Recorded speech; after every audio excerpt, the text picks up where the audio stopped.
నా friend complaint పెడదాం అన్నాడు.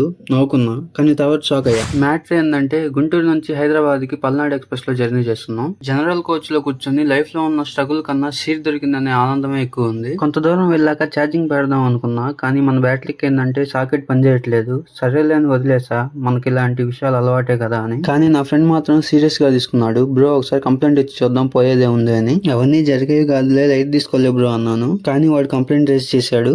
వాళ్ళు కాల్లో అన్ని డీటెయిల్స్ అడిగారు. లైక్ సీట్ నెంబరు, బోగి నెంబరు అన్ని నోట్ చేసుకున్నారు.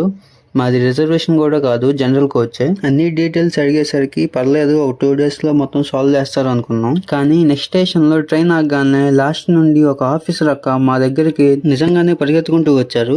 విత్ ఇన్ 15 minutes లో మొత్తం ప్రాబ్లం సాల్వ్ చేసి వెళ్ళిపోయారు. ఆ మూమెంట్ లో కొంచెం సైలెంట్ అయ్యాను, ఎందుకంటే నేను ఎక్స్పెక్ట్ చేయలేదు, అలా అని వాళ్ళు కూడా డిసప్పాయింట్ చేయలేదు. ఇండియన్ రైల్వేస్ కి హ్యాట్స్ ఆఫ్. మీరు ట్రైన్ మాత్రమే కాదు, మన నమ్మకాలు కూడా క్యారీ చేస్తున్నారు.